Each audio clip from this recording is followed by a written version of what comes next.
Good morning. As the famous broadcaster Jim Nantz likes to say, hello, friends. Welcome. We thought it would make sense just to spend a few minutes providing some background why we even do the investor panels, why we do the shareholders meeting. For those of you that have been following Markel for long enough, you've heard our CEO, Tom Gayner, say that our aspiration is nothing short of becoming one of the world's great companies, and that we plan to do that through our win-win-win architecture. Winning is the last word of the Markel style. Make no mistake about it. We want to win, but we want to do it in a way that our customers, our associates, and our shareholders also win. And there's no better embodiment of that ethos than this day. We hope that all of you come here, you learn something, you rekindle old relationships, maybe make some new ones, you move your business forward, and that you're better off for having participated. And we hope that we are better off, that we learn something from you, that you ask questions about our business and challenge us and make us think about it in new ways, that we strengthen relationships with longtime partners, discover some new ones, maybe in the room is a future 30-year associate or an operator that wants to sell their business and become part of the Markel Group family. That's what this day is all about. But none of this would be possible without two people that I want to call out in particular, and they're the type of people that do not want me to call them out. They live the Markel style in every way.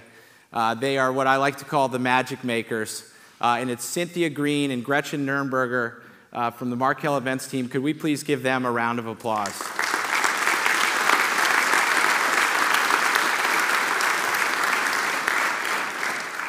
I'd also like to thank the folks from Costa Farms. They provided these beautiful plants you see on the stage. Plants like this always make everything happier and better, and so thank you they're one of the many operating companies in the Markel Group family, so thank you, as always, to the folks from Costa. And thank you to the University of Richmond. When we first came to them with the idea of doing this here, I think they looked at us like we had two heads. And for good reason. Putting a major corporate event on at a college campus in between graduation and reunion is no small feat. But Jerry Clemmer and his team, Rick Glass, Terry Baker, everyone, the COO, Dave Hale, Jennifer Stansel in the president's office, and President Kevin Halleck, and everyone that was involved. Thank you so much. This would not have been possible without you. Finally, to conclude, we sometimes get questions, is this going to be live streamed? While we will make the videos available down the road at some point, we are not live streaming it, because as Tom likes to say, must be present to win. All of you are present, you're here with us, so you're winners, and thank you very much. And now I'm going to turn it over to Trey Lockerbie for the first panel.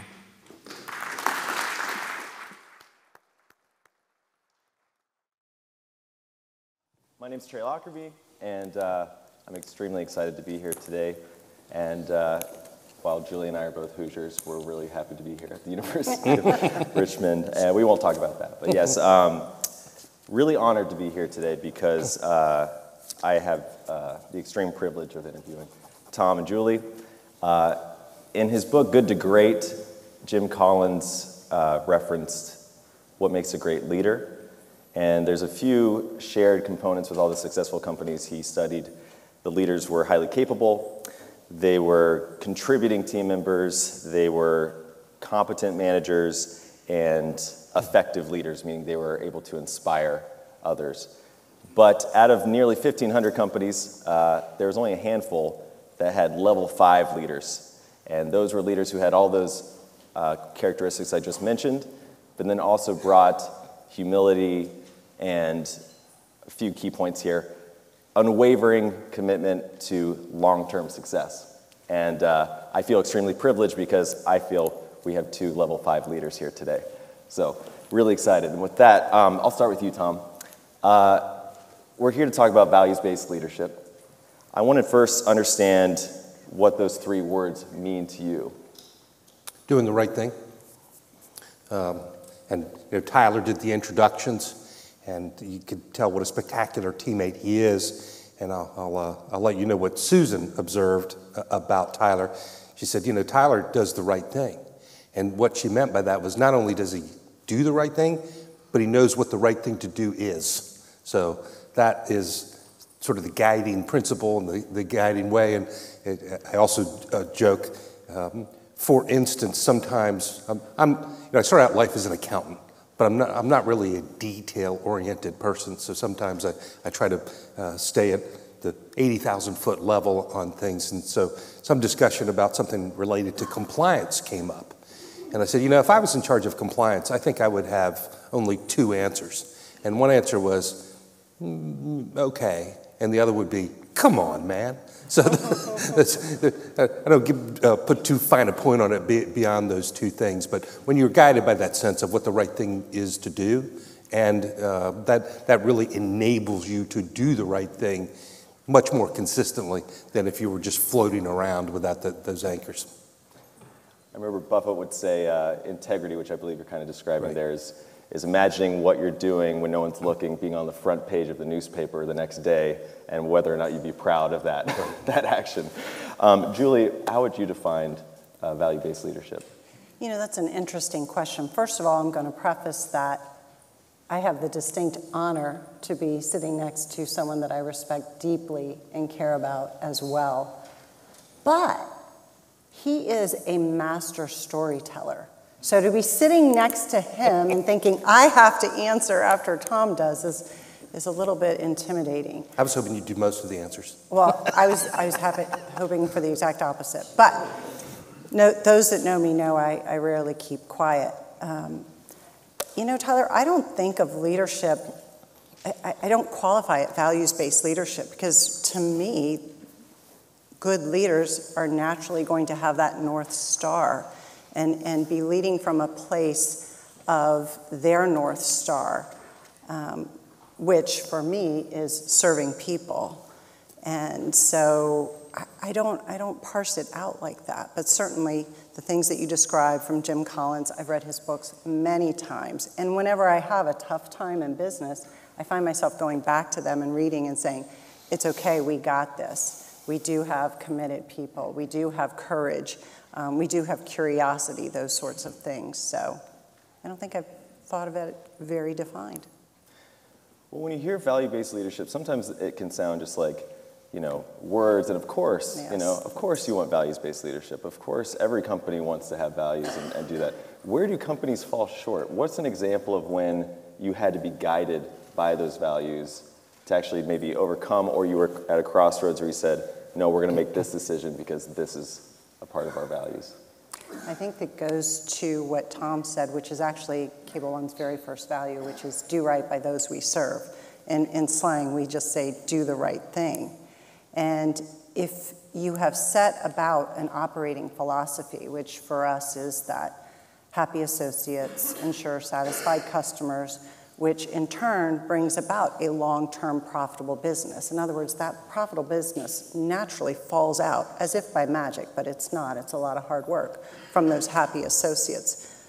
So if that's a value, you should be able to see that value in everything the company does, not just their behaviors, but you should be able to pull up their budget or their forecast and say, do I see the value for associates in there? And if not, you're not living by your values. So that's what it means to me. And if I can add on that particular answer, here we are at college, and sometimes, football teams and whatnot. And anytime sort of a football coach does real well, you would look at the family tree, the coaching tree, and you sort of do degrees of separations to Vince Lombardi or something like that. So Lombardi had this assistant, and this assistant had this, and so on and so forth, and you trace yourself back. Julie and I share the wonderful attribute of being connected in a coaching tree through Graham Holdings and the Washington Post and Don Graham and Catherine Graham and the examples that you said.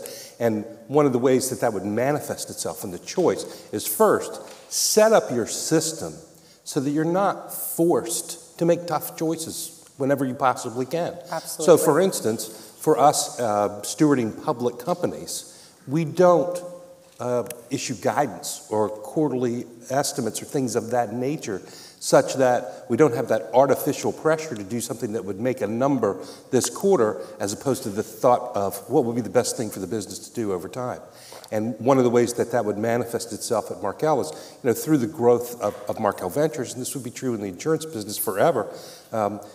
Generally speaking, someone will be joining the family of Markel when they're selling their business to Markel Ventures. And almost inevitably, within 12 to 24 months, first year or two that they're there, there'll be something that comes up where they need to make some sort of tough choice. And it would come at the expense of today's earnings to make this particular choice. So they'll feel a little bit under pressure or concerned or not exactly, having been around the track 20 times with me, and they'll ask the question of this particular thing that they're looking at. And inevitably what I do is I look at them and I say, well, let me ask you this. If this was your business, and it was the only business you and your family were ever going to own, so there's no possibility of selling or quitting or whatnot, but you're stuck with this, what would you do? And then I shut up, and I wait for them to answer. And they think about that and that construct, and they typically have an answer. And 44/100% of the time, what I find myself saying then is, that sounds reasonable to me. And do that. And it's not that that's necessarily the best answer or will produce the best outcome at that moment, but it's designed to create that mindset of, this is not ours. We are taking care of it, and we're trying to make it better for the people we hand the baton to. And that's where just doing the long-term stuff creates very good, perhaps more volatile short-term results, but I don't care about the short-term results. They're not the things that matter to the business or the people or the customers in it. And it is fantastic to have reminders of that. So for us, Tom sits on our board, and he will remind us of that. And you made a really great point about the heritage. I say Cable One's like a magnet to like people, and that doesn't mean that we're not inclusive and we search out diversity of ideas and people. But when you come from the Graham family roots and you see the values that are established and that have been handed down, from Kay to Don to Tom Might to me and to our entire management team, and then you have reinforcement of people who have a long-term view, you can let that go. People do get confused though, don't they? And so it's great that you teach them to ask, like, do you want this or do you want this? Let's go back to our first value. Let's think about this. We are here for the long term. And in the quarter, someone might not like X or Y, but we're going to execute, and in the long term, the value will be there. It will bear out. Right. And those decisions sometimes aren't easy to execute. It's hard work, but it is clear which path you should take. I agree. Sticking on that point, so getting a little bit more tactical, how do you guys communicate the values to the company from the top down, and how do you reinforce those over time? Well, you do it in multiple ways, right? You do it in very tangible ways. You get your communications people involved, and there are, like, when you walk off the elevators at Cable One, you'll see 10-foot by 4-foot signs that tell you our purpose, which is to connect communities to the things that matter most. And then it has our values. And so there's communications that are going out. And I do Friday videos with our people, and so I'm reminding them, because I know that we all have to remember, why are we doing this? We're not doing this to make a dime. We're doing this so that people in small towns in rural America can have access to the best health care, to the best education, so that they can buy clothes for their kids for back to school, because their alternative is to drive 3 hours away. And so you have to constantly reinforce that message. So those are very tangible ways. But you also do it by the team that you attract and train and reinforce through your own modeling, through your own behaviors. Do you show up? I challenge folks, like, if you see behavior that isn't congruent with this, I'm telling you these behaviors so that you can hold us all accountable. And it's 3,200 of us doing it every single day. It isn't one person. It isn't the top. It's all of us that are reinforcing it. And that sounds a little naive maybe, but it really does work. What I would add to that is, Charlie Munger always talks about inverting and work from the end point backwards. So when you're the CEO, you live in a fishbowl to some degree, and everything you do is being observed. So I don't know exactly what to do, but I do know exactly what not to do. And if you think about that, it's not that hard. So if you eliminate the things that you know not to do, you probably end up setting a pretty good example. And we're flawed human beings, all of us, so we're going to make mistakes. But again, if you just put in that daily, sincere effort over and over and over again, and you don't do the obviously stupid things, you'll find yourself in the 90th plus percentile from those simple principles. I found that people love it when you do stupid things, and you say, "Oh, that was a stupid thing," and here's how we're going to do. We don't get things right, but we make it right. And I'll share an example of exactly that caused a good laugh the other day. So one of my pet peeves, and again, I love my phone. I mean, I don't breathe without it, just like all of us. But if you're with somebody, it drives me nuts to be looking at your phone when you're with somebody. Be with them. So my team and my people all know that I get irritated when I see people with their phone like this all the time instead of talking with one another. I've proposed dollar fines for when I see this sort of thing. Julie knows my dollar fine I was going to say, he likes fines. I know this. And blame Susan. It was a parenting technique. So at any rate, the other day we were setting up the shareholder meeting. And we were doing a dry run for the program we'll have later today, and have a bit at the beginning and then a bit at the end. And at the end, about halfway through my comments, I started hearing this beep, beep, beep, beep, beep, beep, beep, beep, beep, beep, beep, beep, beep. And I thought, are they doing this as a test to me? To see if I can, handle the distraction of that phone beeping? And I'm trying to read my comments, and I'm getting madder and madder and madder. And finally, I come to the end, and I say, oh, that was my phone. Nobody else heard it but me. So, I made that mistake, and I said it, and got the exact same reaction. And again, that's part of being human as a leader, and it's something Julie embodies and I do. It's humility, it's connection. And there are some people who are in these sorts of positions who do not take that approach. They think they need to be up on Mount Olympus and somewhat distant and sort of intimidating. And well, okay, maybe that works for you, but that's not the way Julie and I do it. I don't even use my title, and I'm constantly saying I'm just Julie, and it's because that's the way I want to be treated, because I know I'm fallible and I'm going to make mistakes. Right. So please don't hold me to the higher standard, even though they do. Just consider me Julie, please. I love what Munger and Buffett often refer to as just avoiding catastrophes and those kinds of mistakes. As a leader, when someone does inevitably make one of those mistakes, as you mentioned, how do you approach that? How do you make it right, as you put it, Julie? What's your, guiding principle as far as how to take that and make it a learning? Well, I say that Cable One is the land of second chances, often third chances, because people are going to make mistakes. And actually, this is a place where I think our organization could push the edges a little bit further. I don't know how many of you have read a book called Brilliant Mistakes, but it really opened my eyes to that mistakes are necessary. If you're not making mistakes, you're not taking enough risk, not crazy risk, Mr. Insurance Guy, yeah. but some smart risks. You're not pushing the edge of the envelope. So we're doing a big project now, and I'm fully expecting there to be failures and mistakes, and it's going to be good because we're going to learn. And everyone has to believe that that's truly a safe space and it's okay. So you have to model it. And you talk about your own mistakes. It's okay. Alan Kirshner, who's the former chairman of Markel, said, let's make some new mistakes. Absolutely, absolutely. He says, it's okay to make mistakes. Please don't keep making the same dumbass mistake, if I can quote him exactly.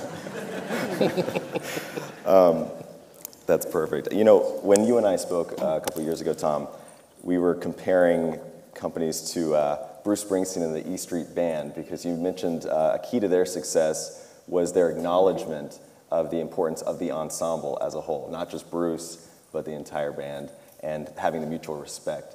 I'm curious as to if you could talk to the leadership team around you and what elements they bring to the table that are part of the ensemble that make up Markel? Well, it is truly a gift. And so I think to some degree, as the evolution of Markel has taken place, and we've changed the name to the Markel Group to try to better define and convey the sense of how broad the company is, that is reinforced the notion that this is a team sport. It's a football team, not a tennis match.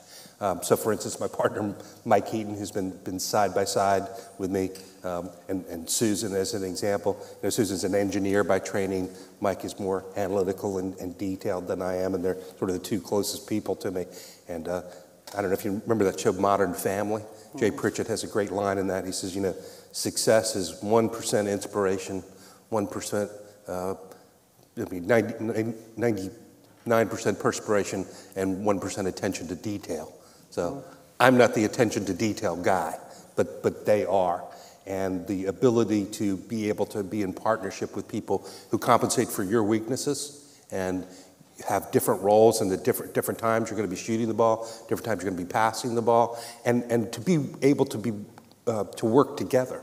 And one of the things that values do, when you talk about like attracts like, people develop personal chemistry and the bonds of working together. And we have remarkably low turnover. So generally speaking, people who come to Markel, if they're there more than 6 months or a year, they know what they're dealing with, and they like it. And as a consequence, they tend to stay. And relationships take time. You can't, this isn't instant pudding. We want the real stuff that you have to cook for a while. So the ability to have people on the team, and Jeremy running the insurance business, and Andrew running the ventures business and the day-to-day commitment, and the people that work on them, it's just a beautiful system and a beautiful team. And when people come in the building or they're sitting around the table, they smile. And we laugh. We laugh every day.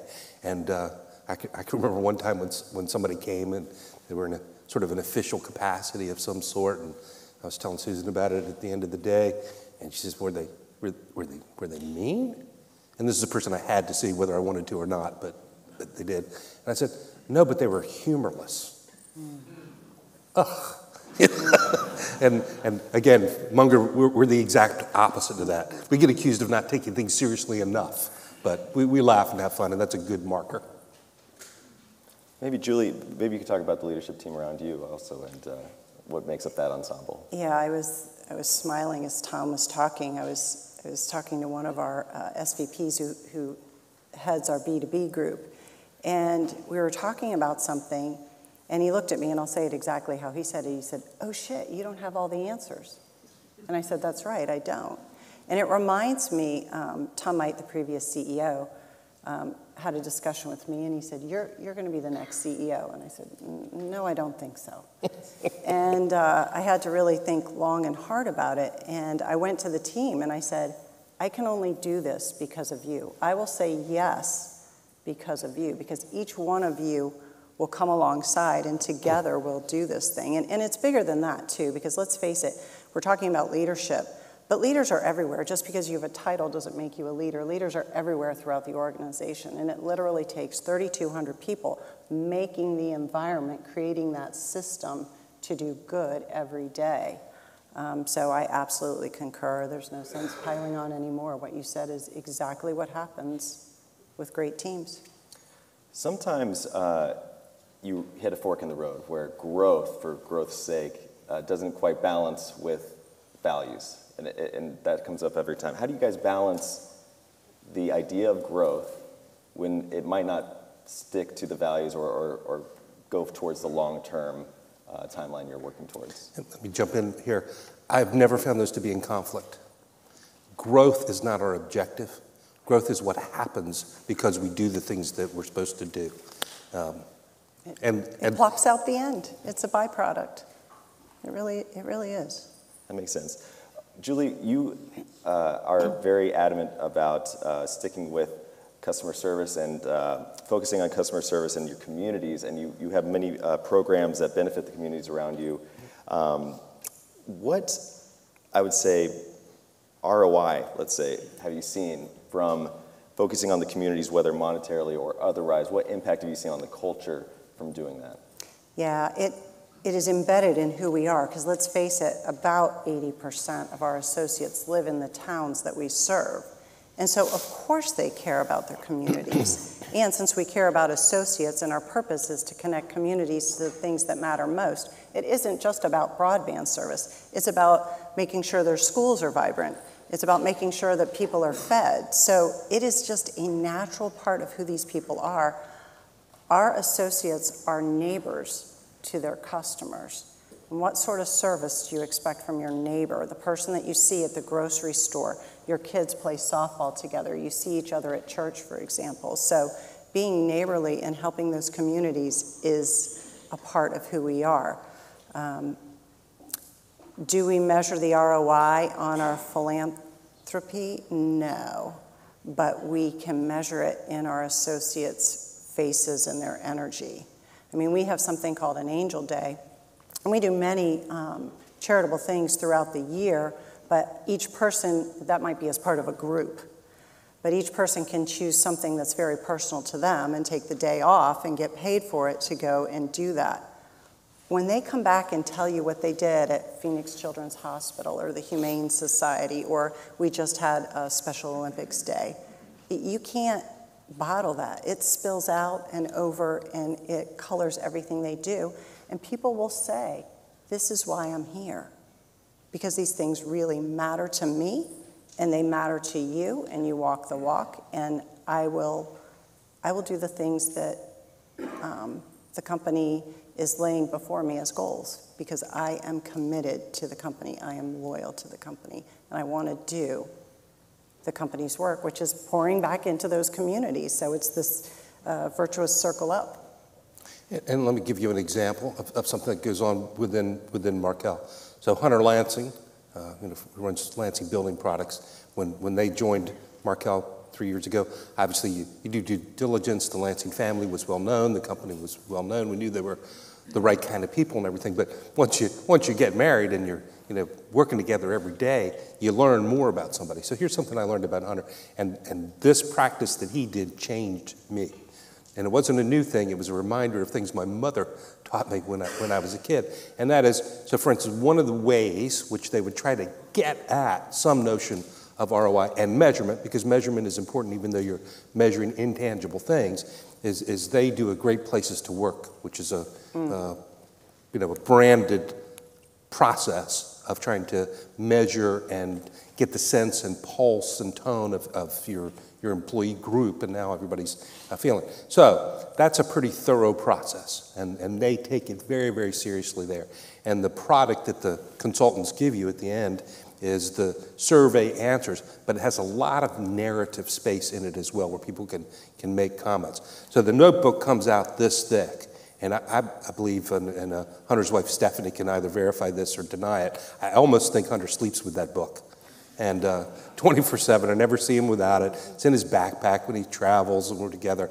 And spare moments, he's opening that book, he's looking at things, he's following up with those people, and he's writing them handwritten notes, which is, again, a practice my mother used to make me do, and sort of, didn't do it as well as I diligently should have. And I'm not as good as I should be at it yet, but I'm better than I used to be because Hunter's on my team, which gets back to that point of what the nature of the team is. So not only do those people fulfill certain roles, they make you better at what you do. And I don't know what the ROI on that is, right, but I know it's good. And one of the techniques we would use around Markel and underwriting operations in particular, but Mike and I talk about it, and Andrew and I talk about it within the context of ventures as well, is we like the idea of sort of the stoplight, and there's red, yellow, green. So let's not put too fine a point on it. But we know green when we see it, and we know red when we see it, and we know yellow makes us uncomfortable because it's either getting worse or it's not good enough yet. So adding that sort of context and dimension and thought layer is very, very helpful in making sure that the ROIs, when you tote them up, are what they should be. I'm curious to know how you look at the democracy of a leadership team, right? I've heard that Jeff Bezos, for example, would be the last person to speak in the room. He lets the team kind of go around the table and then provide either the action item or the insight. How do you look at letting the team lead versus needing to interject and say, this is actually the better path to go? I learned this lesson, although I'm constantly testing the edges and seeing if there are different ways. So for example, when I was a division vice president, I thought my job was to serve people, and so when they had a need, I took care of it. And when I sat back and reflected, I was like, wow, I did the work. They didn't do the work. So now, Julie, teach a man to fish. I thought I was helping them, and indeed I was helping them, but in the long run, I wasn't.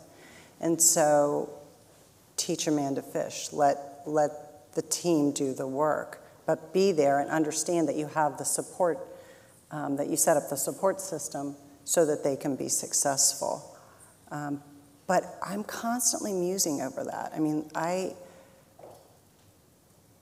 you want to assist and be there and support, especially when things get crazy. I mean, during COVID, there was just so much going on, and now coming out in the economic, I'm constantly testing the boundaries. So I don't know that I've completely learned it yet. There's a lot of things that I'd like to just grab and take the ball and run, because I'm like, I'm an athlete, I can go, let me go. But in the end, there'll be a day, I don't know when it'll be. I mean, my husband says I'll never retire, but there'll be a day when I'm not going to be there, and they have to be capable of doing it. And so you gotta let them run, just like with your kids. I think it's a balance issue. So, for instance, Tom Might, who preceded Julie, is a sailor, and he's a great sailor. I'm an incompetent sailor. I've done it, but not well, and not anything like what Tom does. And the joke about sailing is, the other word for sailing is yelling.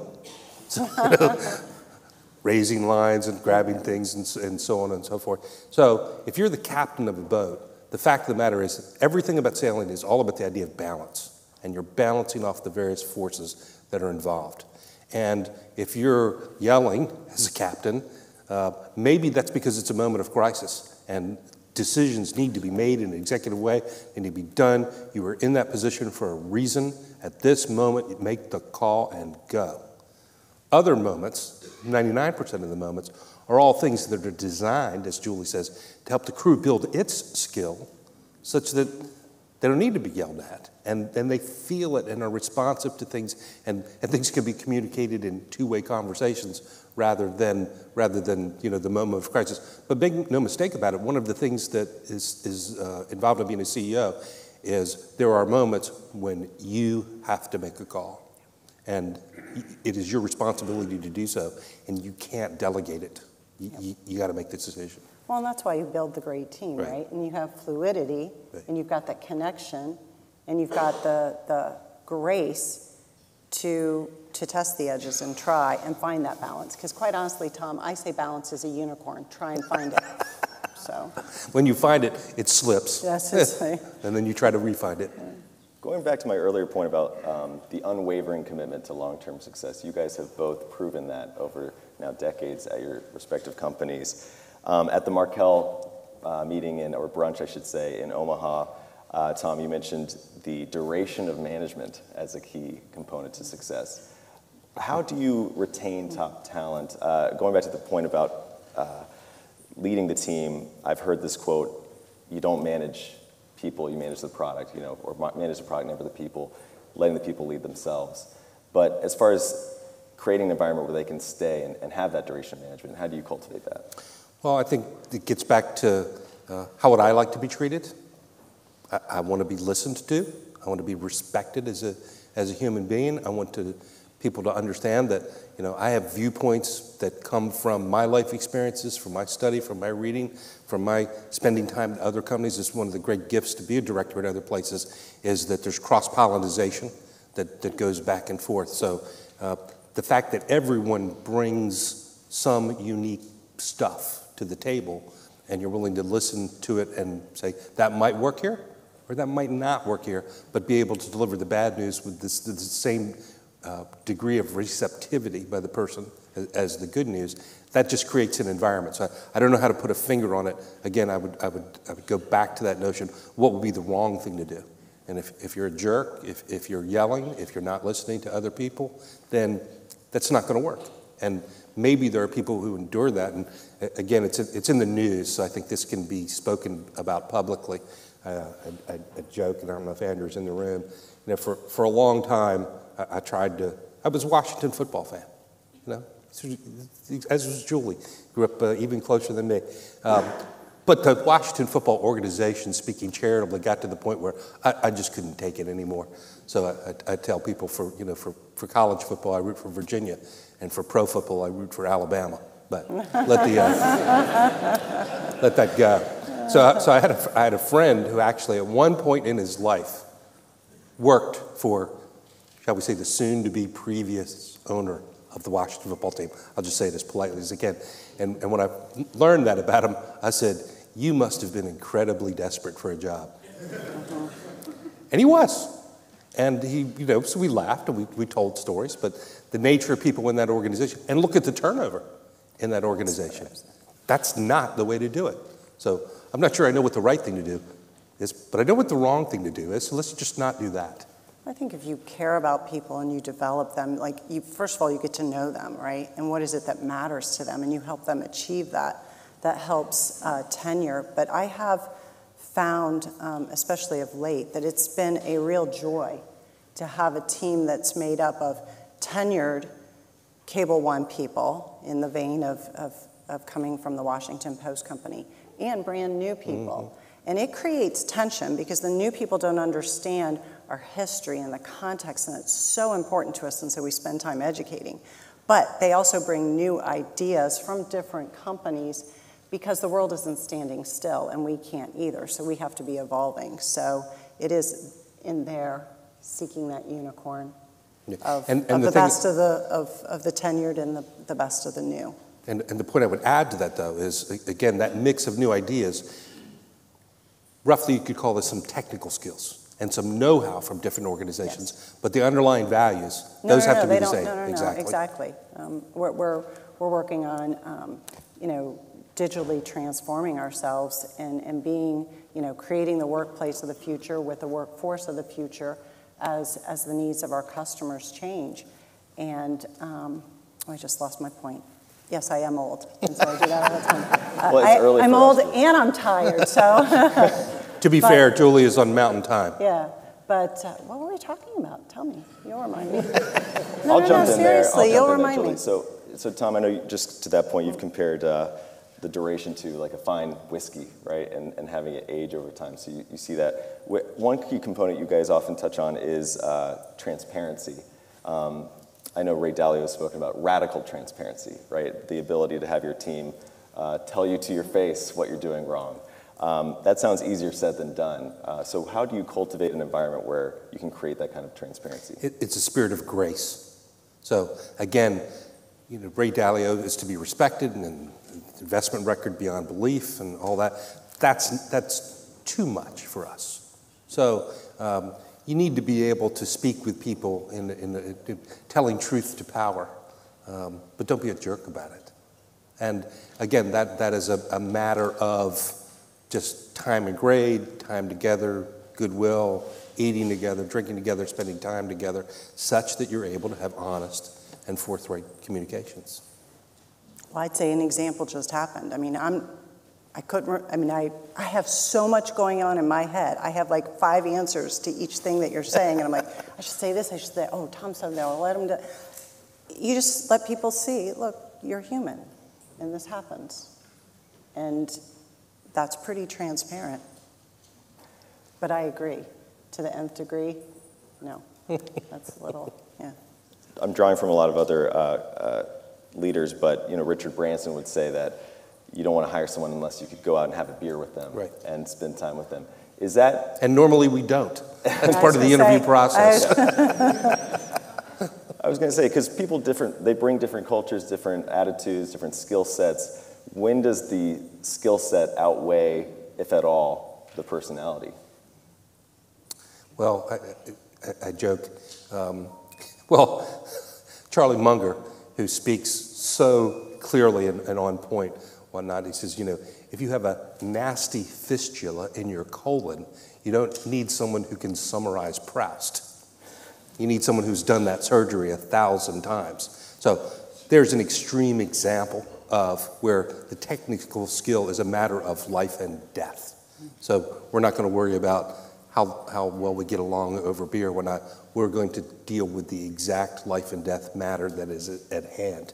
In general, in the vast majority, 99% of the roles at Markel, it's not life and death critical like that. So the values really need to be there.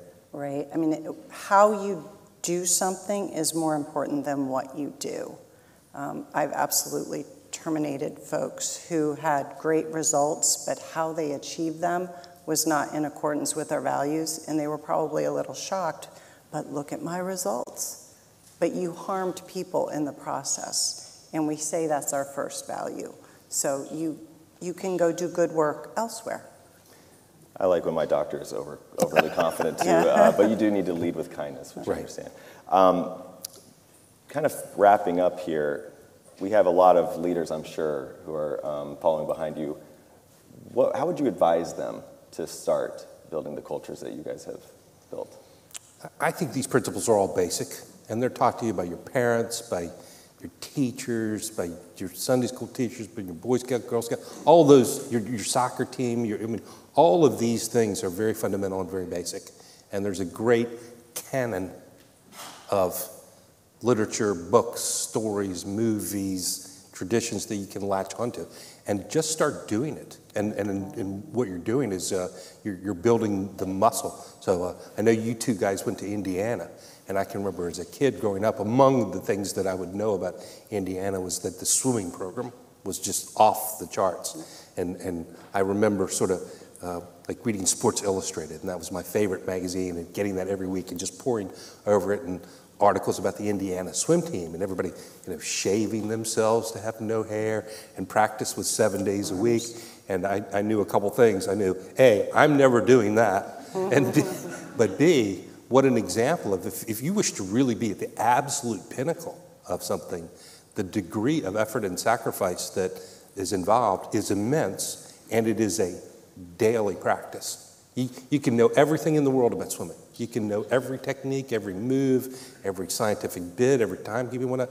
But unless you're in the pool hours a day, you're not going to succeed. Exactly. Yeah.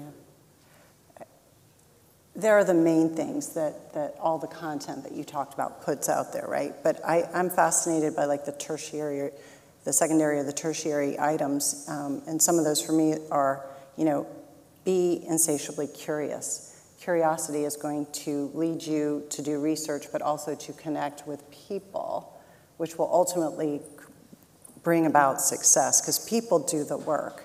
I mean, yes, machines are involved and getting even more involved, but it's people that do the work. So be curious, ask questions, and then close your mouth and listen. And because there's great learnings to be had everywhere, not just at conferences, but in elevators when you meet somebody. So let your curiosity lead you. I think that'll lead you to so as to your that question, which you seek. As to how to, Julie just gave you the answer. Watch season 1 of Ted Lasso. Be curious, not judgmental. Well, and I'm serious about that. Yeah. Well, and I say too, it's one thing to have a belief. A lot of us are like, well, I have these beliefs. And it's great that you've done the research so that you can have a point of view. You should have a point of view. But maybe you should be like Adam Grant and think again and be open to other points of view as well. So have a belief, but a belief in and of itself does nothing unless you act and act boldly. So belief and bold action, they go together. I think that's a beautiful place to end on, personally. So, Tom, Julie, let's give them a hand. Thank you.